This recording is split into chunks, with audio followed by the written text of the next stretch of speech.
What's up, game boys and girls? Big T here, back with another video. It's been a little bit since I made a video, and I just wanted to get one out, and I kept trying to figure out what I wanted to do. I'm going to kind of combine two things here because I didn't want to make two videos. I mean, you've already seen unboxings of the special edition Switch Lite that has the Zelda insignia on it. The new gold Switch Lite. I'm sure you've seen a ton of those videos pop up, or you didn't care to see them, so you didn't click on them. But I'm kind of OCD, so I haven't even looked at this thing because I wanted to unbox it, and before I even touched it. So I'm going to get that out of the way in this video. But this video is ultimately about the last great gaming gen. So if you want to skip ahead, you don't care about the Zelda Switch Lite unboxing, go ahead and skip to this time code here, and you can get started with the main part of the video. So let me quickly go ahead and unbox this thing here, this beauty. As you can see here, make sure we're running. Yeah, here it is, the Switch Lite, Nintendo Switch Lite Hyrule Edition. That's what they call it. This is the North American version. I've seen a lot of like the Japanese ones, but this is a North American version. It comes with 12 months of individual membership for the online expansion pack, which I had, but I stopped. I was a family plan with the boys, the Juices Loose crew. So here's the back of it here, and we'll go ahead and pop this thing open. So some of them I've heard comes with tape blocking the opening here, but some don't. But mine has the tape, so I'm just gonna slice it because I want to be able to preserve this box, and I might want to even go back and retape it, tape over the tape, if you will. I'll pop this open here, make sure this is visible, don't want to block it. Alright, so there it is, open there. Let's slide this out. You guys already know about this console, I'm sure. This is just the regular Switch Lite. Obviously, it has the nice gold insignia and the Hylian crest upon it there on the back, and a little one on the front. So pop that open. Let's just take this out right here. Put that to the side for a second. See what else is in here. Should just be like the charger. They make this a little complicated, don't they? Oh, do I open it here? Okay, yeah. So pop that open. I can't remember. This will be my third Switch Lite. So yeah, there's the charger in there. I'm not even gonna take it out because this is gonna be a collection piece, so I'm not gonna do much with it. Here's my code. Scratch off of the download code for the expansion pack. So there that is, and put it up there for you to see. Yeah, so put that off to the side. Actually, no, I'll put that back because I'm not going to be doing anything with that. It will be going into the collection and staying there. I'm never going to use it. I may get the inkling, no pun intended for you Splatooners out there.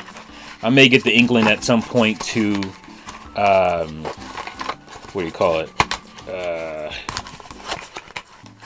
Maybe I'm doing this backwards, that's why it won't fit. To put an OLED screen on it. I've seen people do that. It seems pretty simple. I sometimes will mod my console, so that's something I might do. Alright, and let's get to the main event here, the console itself. And here it is in plastic. Go ahead and take this out. There you go. Alright. That camera can see it. Let's put it in this camera here. Well, it's too much brightness, too much light here. But it is very nice. It has a nice kind of matte finish to it. A nice paint job. It doesn't look like the type of paint that will wear off and chip off in some time, which happens with a lot of these console revisions, but yeah, I mean, I've held a Switch Lite before. It's a nice grip, a nice size. It's a great portable. I plan on modding. I have the Palkia and Dialga Pokemon Legends Switch Lite, and I have what's the other one? I'm trying to see it from here, but I need my peepers. Can't quite see. It's another Pokemon. It's a gray one with like baby blue and pink controls on it and buttons. So yeah, I have used those, and they're kind of collection pieces as well. But I did use it. And yeah, so I've used this. I'm not going to use this. So I'm going to put this right back in the plastic because I'm not going to be playing on this anytime soon. This is a collection piece, as I said already, and it will be going away for some time. You know, I'll pull it out every once in a while. That sounds sus. Was this on top? Getting even more sus around here, or was it? I know it was in this layer here. Let me put it back in there. But yeah, you know, I didn't want to go over it too much. You guys seen a Switch Lite before. There we go. Let's put it back in the case, back in the box, I should say. This doesn't really matter which way, but I'm trying not to split the box here. There we go. Back in there. There it is. There's the unboxing. Woohoo! Done. Now I can put this away instead of having it sit out in the way. Alright, but this video is about... I just started thinking about it today.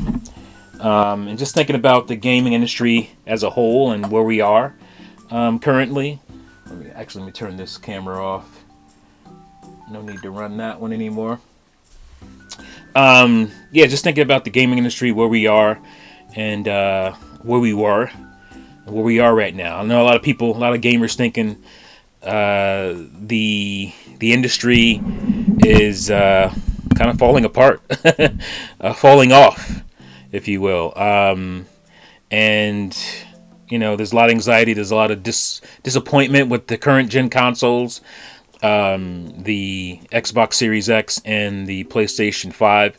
You know, people are enjoying them, but they are feeling like this is one of the weakest gens ever. I've seen people that are usually really optimistic about making, you know, the videos they make and whatnot, that are making videos about this. The fact that the current consoles, current gen console, the current generation of gaming has been kind of mid, and where I don't want to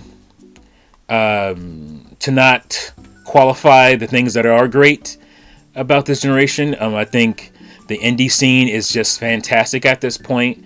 And it's to the point where indie games are not considered indie games. I think they're kind of considered double A. I still don't consider them that. I wish we had more of a double A market. Games that I think are double A are games like, let's see, what's the recent RoboCop game. There's one. Those guys tend to make double A games. I can't think of the company right now, but they made that. They made Terminator Resistance. Two games that I like a lot that are jank and have issues with them. They're licensed games, but they didn't break the bank on them as far as the budget goes. And those guys had two games, relatively, large games in a relatively sensible amount of time. A lot of games just take too long today to make, especially again like the AAA. And the distance between AAA games and AA is massive, and don't even put indie games into that. So I just wanted to go back and talk about what I considered the last great generation of gaming, and I think that is the 7th gen? The Xbox 360, PS3, and Wii, and I have some representations of it right here before me.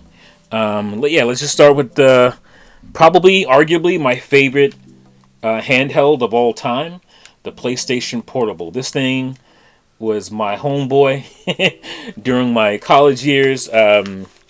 I didn't go away to university. I lived in a crappy apartment, and I went to film school, and I would, ride my bike to campus or hitch it usually to the city bus to get to campus and whatnot, go to work in the afternoon, and then go back home, ride my bike at home at night. And on the city bus, this was my friend. And even when I was in school, if my classes were kind of far apart, I pulled my PSP out and I got busy. But this was a truly portable, so I could have this and another device, obviously my cell phone, but cell phones weren't what they are today back then. But for entertainment purposes, I would have this. And the cool thing about this, let me just pull up some games here, because I got a bunch of stuff that I brought with me here. I brought a little stack. Let's see, did I put it in here? I did not. I meant to put some PSP movies in here. Obviously, we don't need those now because you can watch movies on your cell phone portably or on your laptop, and you could kind of do that in that era too, but it's not as prevalent as it is now. But the cool thing about PSP specifically was that we talk about the Switch being the first console that gave you, the first console that gave you portability, that gave you, console games on the go. But it was kind of the PSP. Now the PSP, didn't play, PS2 games per se, but it had PS2-like games. Obviously we're in the era of 360, PS3, but we had just gotten started. So a lot of people consoles were the PS2, especially because it was a huge seller, the GameCube, and the original Xbox. So the graphics aren't, 1-to-1, but they, you blink and you feel like you were playing that, 6th gen era games on the go with the PSP. And you got, big console games. You got games like Metal Gear Solid. Which one is this? Peace Walker. So there was another one, Metal Gear Acid. That was more of a kind of tactical strategy game, kind of role playing game. But this is a portable, Metal Gear Solid game, and it's really good. I've never finished it because I've never finished any Metal Gear games, but I'm talking about as far as the good I'm saying is that good as in translating like a console feel on the go on the PSP, and it gave you that. And then you had SOCOM, which was a huge game at this time on the PS2, and it had a portable version, and it was very good. And then you got your Ratchet and Clanks, again a portable version of a PlayStation 2 game, a game series that was a really good representation. I don't know if you can see the graphics. Maybe I'll put. I want to do that to you. Maybe I'll put it on the screen here. But you can see how representative of the PS2 game that was. And you got stuff like Sega Rally. Here we got Final Fantasy Tactics, which is pretty well known, big game. Oh, here's a big one from Rockstar, Midnight Club Dub Edition. Midnight Club 3, and this was again very representative of what you got on PS2, and it was just like really cool to see games of this size on this size, brought down to a smaller aspect. And it just seemed like these companies were making these big games at the same time they were supporting the handheld consoles. You got Coded Arms, which is a pretty good series on the PSP. You got puzzle games like Luminous, which is great, or Lumines. I never know how people pronounce it. I pronounce it Luminous. You even got a new Siphon Filter game, Dark Mirror. I think there's another one on here too. I also have. I don't know why I brought this, but Deadhead Fred is a pretty cool kind of an action platformer kind of game. Interesting game. But yeah, so you had that, and obviously on the Nintendo side, you had this beauty. This is the original body of the Nintendo DS, and I played the crap out of this, as you can see. I'm sure that came from me dropping it or something. I don't even remember. But yeah, the DS was fantastic as well. Creativity, like, out, crazy. Oh, I forgot a couple here. For PSP, we got Valhalla Knights, which is amazing. I love that game. I have the Wii game too. Here we have Birth by Sleep, Kingdom Hearts. Again, console games on the go. And Crisis Core, Final Fantasy, which recently, within the last year, came out as a remaster. But yeah, my DS games here. Again, I'm not sure why I put Naruto Shippuden in here, but there's Naruto. But you know, again, creativity on the DS. This was an amazing game, but played really well for the DS because you had to use the touchscreen to you know, operate and whatnot. It was like that old board game operation where you can't touch the sides, you screw up, and you might hurt your patient there. You have Phantom Hourglass, which is a great game. Legend of Starfy, 999, fantastic. We got the beautiful and wonderful Professor Layton games, and we got more of that kind of quirky creativity stuff with Brain Age. That's, you know, some representation, Nintendogs and all that kind of stuff. So on the console or on the handheld side, you were getting two really different things from these two different consoles here. And I have a Walmart sticker on here because we used to work at Walmart. On the PSP, you got very different, you know, representations of games than you did on the DS. And they catered to two different audiences for the most part. There was some overlap. Obviously, I bought both. I'm a crazy gamer though. So on the handheld, you had that really cool, you know, aspect of it. But on where is it? Did I pull that out? Did I leave it? Where did I leave it? I left it.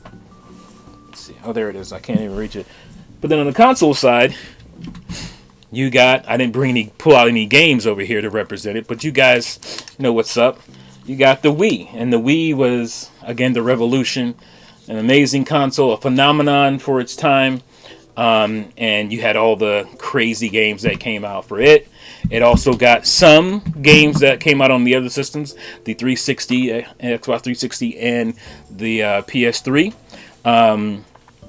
But you had, speaking of PS3, you had games like Uncharted, Drake's Fortune was the beginning of a fantastic franchise, one of my favorite franchises of all time. The Uncharted franchise. Oh, I got another PSP game in there. Death Jr., which is also fantastic. But then you got like cool, quirky things with the PlayStation Move, like Sorcery, which was, you know, trying to mimic what success that the Wii had. And you know, there's other fantastic games, Heavenly Sword, and I didn't want to pull out a bunch of games just to show you, but like that was an era that you got fantastic stuff, and the 360 was just killing it, you know. Here's a representation. It's Doom 3 that actually came out on the original Xbox, and they ported it over. Fantastic game. But then I think this is a good representation of the era. You got stuff like BioShock and Mass Effect, just massive new IPs, great games that got 3 games. It got 3 games on one console. You got BioShock, BioShock 2, and BioShock Infinite all came out in the lifespan of the Xbox 360 and PS3. And obviously Skyrim, which people are still playing to this day, came out towards the end of the life cycle for these consoles. But that's what I'm saying. Like, you got 3 BioShocks, you got 3 Mass Effects, you got 1 Grand Theft Auto, but before that, you got 3 Grand Theft Autos on the PS2, and it seems like every generation is taking longer and longer to get these games out, and you're getting less and less entries into these series, and it's just like that was the last generation that happened. Honestly, and even in that generation, you started to get the kind of remasters, which was made more sense because the transition to HD from standard definition from 480p or 360p even. You went to high def, and so these new TVs, those old games didn't look as good on, so it was nice to see like compilation. I didn't pull out any of those, but I have like multiple compilations from the PS2, like Ratchet and Clank and Sly Cooper and whatnot, multiple games on a disc that were remastered and for HD, and it made a lot of sense to do that at that time. But we still got new big games and creative stuff, just out of the box stuff, and you don't really see that as much anymore. The creative stuff still comes from like indie companies, indie game studios, but you don't get you don't get the double A anymore. Stuff that Midway used to give you, stuff that even Rockstar used to give you. I would say Midnight Club is not a triple A game, but I'd say it's probably closer to a double A game.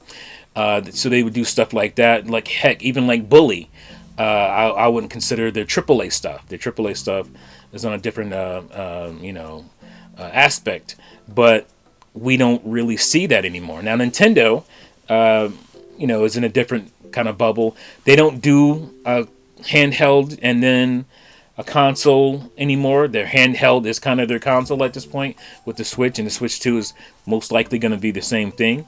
And as far as them delivering crazy new stuff, they still do it. They dropped Alarmo. They put Ring Fit Adventure on the Switch. That was kind of left field craziness. Nintendo Labo. So they still do experimental stuff as a major company that the other companies don't do. So I can't really dig them too much on that. But obviously, when it comes to stuff that Xbox puts out and PlayStation puts out, you're not seeing as much. I will say it looks like Xbox is diving more into that those realms with the variety that they've been able to amass. Obviously, they had to buy a bunch of companies to make that happen, and so I think on their side, there won't be big droughts. You'll get new games, new IPs, and whatnot because they have multiple studios that can deliver that.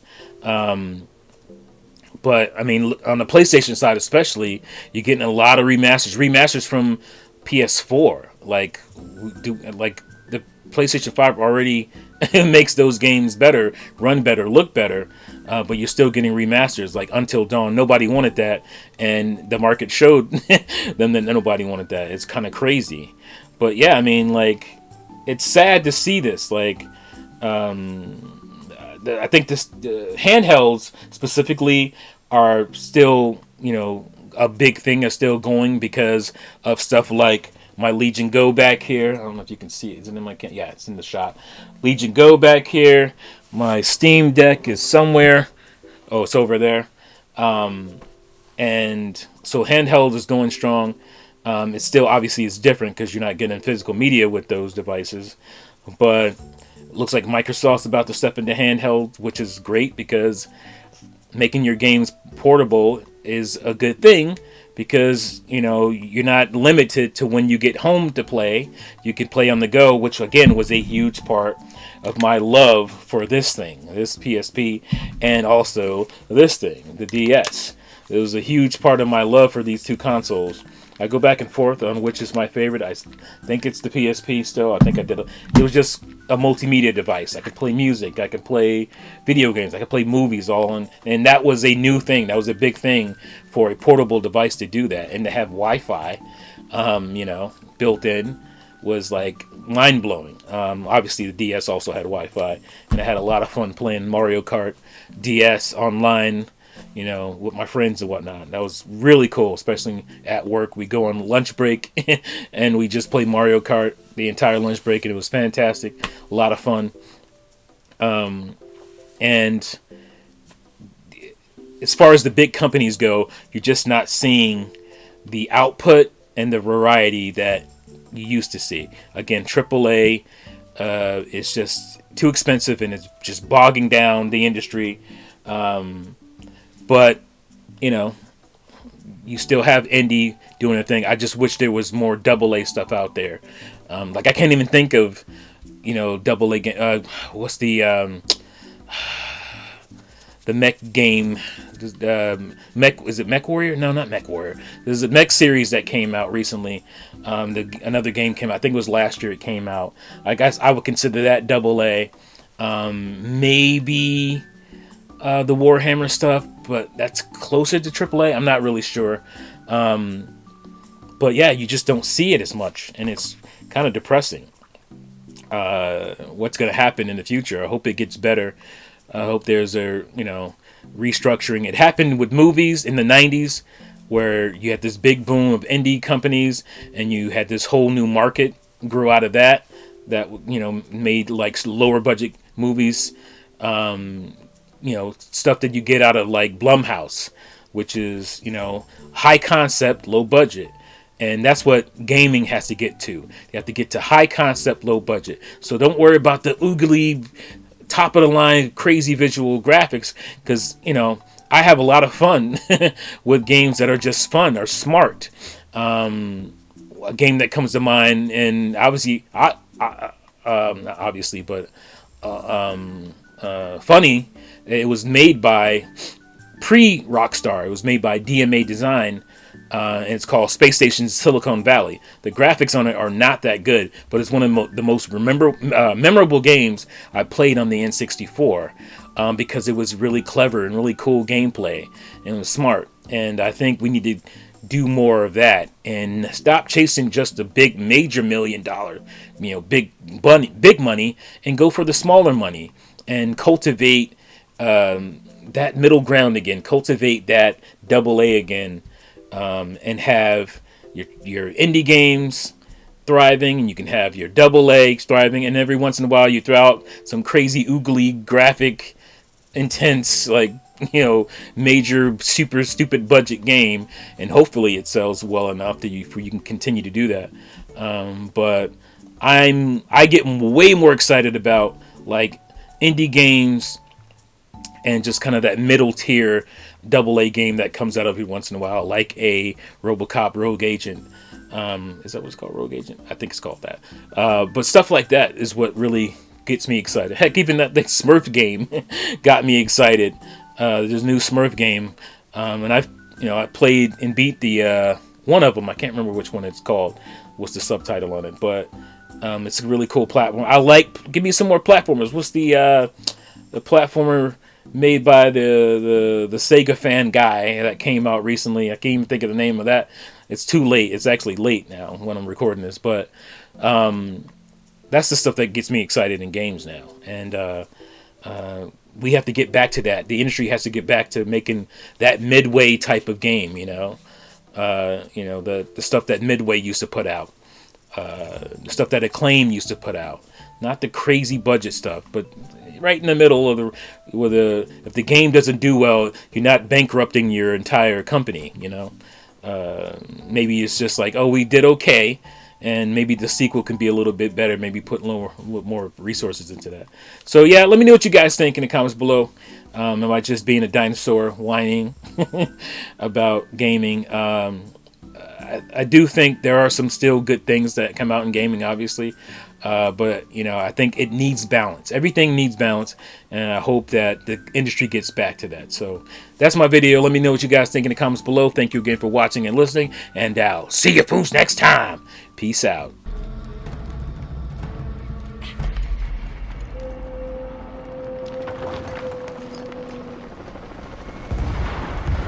Unbelievable. Jonah, I made it. I see the bridge. Shit!